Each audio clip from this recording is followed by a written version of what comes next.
غار کے منہ پر بیٹھے ہوئے انسان ان تمام اشیاء کا سایہ سامنے کی دیوار پر دیکھ رکھ سکتے ہیں، پیچھے مڑ کر ان اشیاء کی حقیقت کو نہیں دیکھ سکتے۔ ان کے نزدیک حقیقت فقط اس سائے کا نام ہے جو ان کے سامنے دیوار پر ادھر سے ادھر گزرتا دکھائی دے رہا ہے۔ جمہوریت کتاب ہفتم، عالم الغیب، اشیاء کائنات کی کنہ و حقیقت کے متعلق البتہ سائنس نے یہ اعتراف کر لیا ہے کہ ہماری محسوس دنیا کے علاوہ ایک غیر محسوس و غیر مشہود دنیا غیب ہے۔ شجر کائنات کی جڑیں اسی غیب کی دنیا میں ہیں، ہم صرف اس کے تنے، شاخوں اور پتوں کو ہی دیکھ سکتے ہیں۔ اس غیب کی دنیا کے اپنے قوانین ہیں اور انہی قوانین کی روح سے وہاں کے معاملات طے پاتے ہیں۔ اس غیب کی دنیا کے متعلق ہم اس سے پہلے ایڈنگٹن کی بعض تصریحات دیکھ چکے ہیں۔ وہ نقطہ زیر نظر کے متعلق لکھتا ہے، میں پہلے کہہ چکا ہوں کہ سائنس کی تحقیق جدید کی روح سے حقیقت، ریالٹی، اس دنیا محسوسات سے وابستہ نہیں۔ اس اعتراف کے پیش نظر فلسفہ مادیت اپنی حقیقت کے اعتبار سے مدت ہوئی مر چکا ہے، لیکن اب اس کی جگہ اور فلسفوں نے لے لی ہے جو کم و بیش مادیت جیسا نقطہ نگاہ ہی پیش کرتے ہیں۔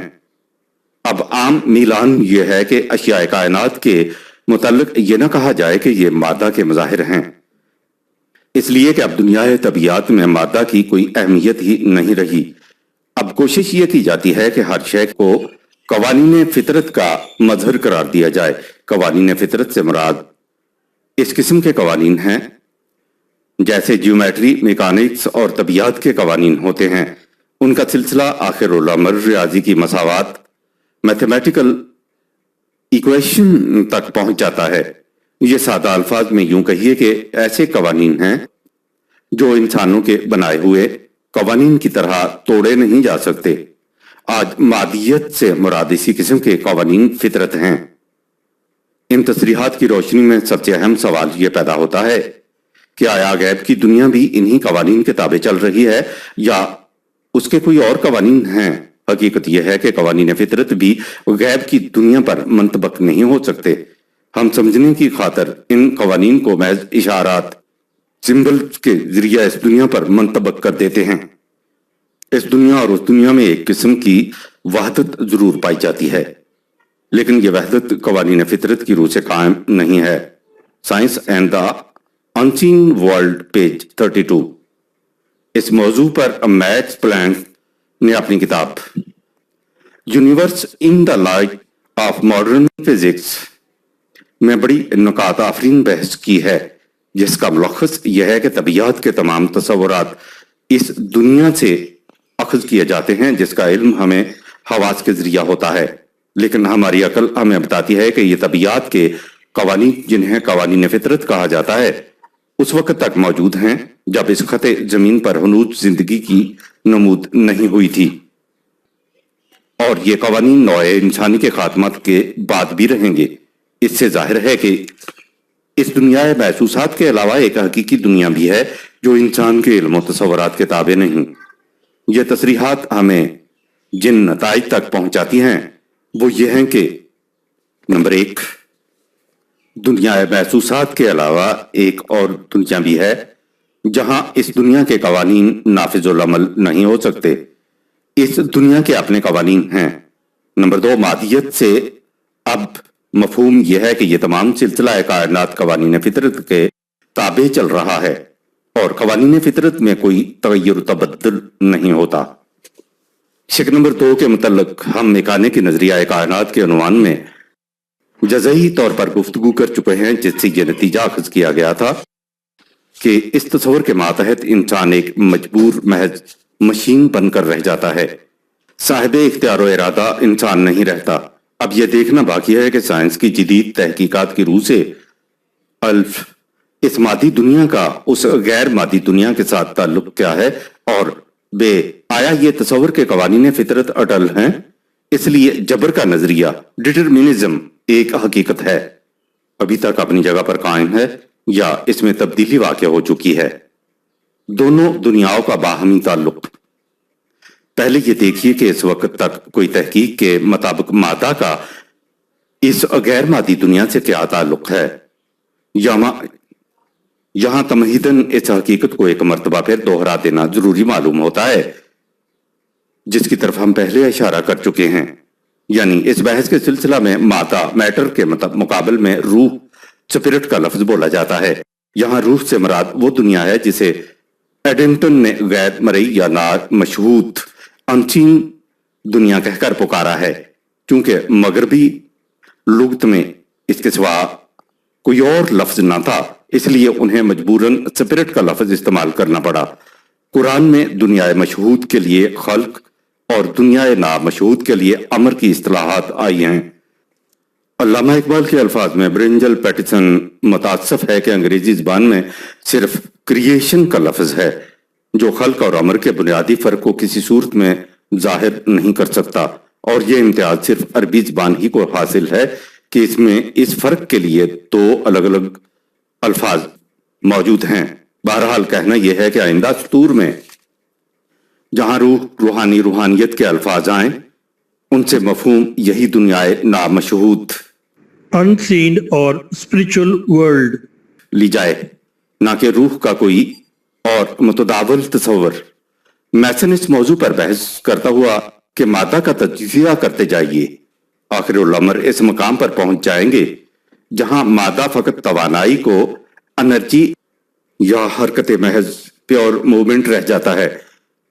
لکھتا ہے کہ مادہ کی انجماعتی حالت سولیڈیٹی کی عارضی شکل ہے۔ مادہ ابتدا میں ٹھوس تھا ہی نہیں، موجودہ سائنس کی اصطلاح میں مادہ کی ابتدا مادیت سے زیادہ روحانیت کے قریب ہے۔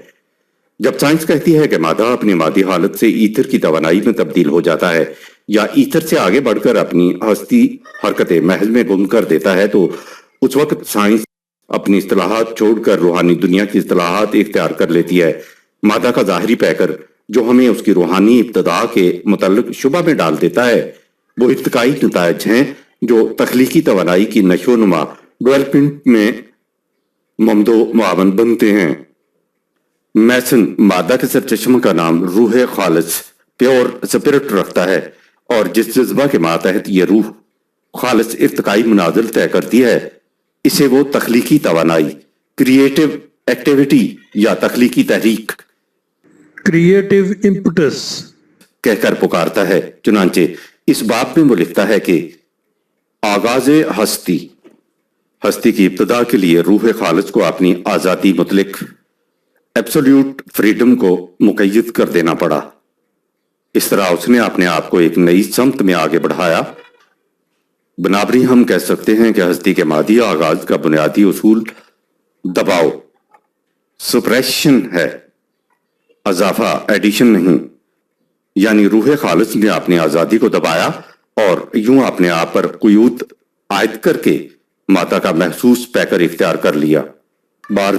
نکولس باردیو اسی کو روحانی اصولوں کی خارجیت exteriorization and objectivization of spiritual principles Huxley Julian Huxley اس کے متعلق لکھتا ہے کہ اس طریق سے روح مادہ کی وضاحت سے اپنے آپ کو ریئلائز کر رہی ہے۔ Religion without religion page 84۔ Professor Harding جس کا ذکر اس سے پہلے آ چکا ہے اس کے متعلق لکھتا ہے کہ یہ کائنات ہر قسم کے انتشار کی نمود کے باوجود خدا کا تدریجی مظہر ہے۔ The philosophical bases of biology page 125۔ Allama Iqbal اس ضمن میں لکھتے ہیں ایٹم کا جوہر اس کی ہستی سے وابستہ نہیں۔ اس کا مطلب یہ ہے کہ ہستی وہ خصوصیت ہے جو خدا کی طرف سے ایٹم کو عطا ہوتی ہے۔ اس خصوصیت کی محبت سے پہلے ایٹم خدا کی تخلیقی توانائی میں بے جان پڑا رہتا ہے، اور اس کی ہستی سے مفہوم صرف اس قدر ہے کہ یزدانی توانائی نے مرئی شکل اختیار کر لی۔ یہ کائنات اپنی تمام تفاصیل کے ساتھ مادی ایٹم کی میکانیکی حرکت سے لے کر نفس انسانی میں فکر کی آزاد حرکت تک سب کا سب کیا ہے؟ اس عنائے اکبر کا انکشاف ذات۔ خطبات صفحات 65 تا 86۔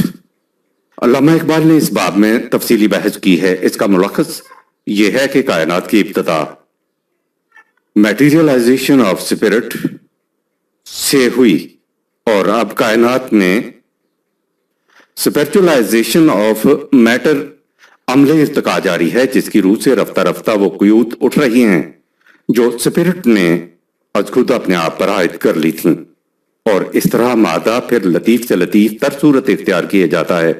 لیکن مادہ کیا ہے؟